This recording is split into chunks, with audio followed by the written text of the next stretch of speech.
Баяғыда бір жесір кемпір болыпты. Не малы, не жаны жоқ кемпір қартайған қара басын сақтау үшін бегі алмұрттың бір түрі теріп күн көрсе керек.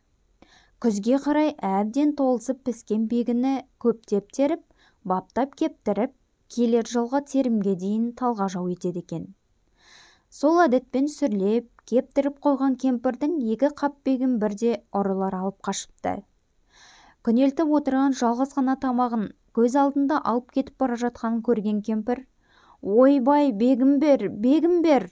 деп дауыстайды. Сайланып келген ұрылар қартайған кемпірге жеткізе ме? Әне-міне дегенше көзден таса болады. Жесір кемпір қатты налып, осындай күйге түсірген тәңіріне мұңын шағып зарлапты.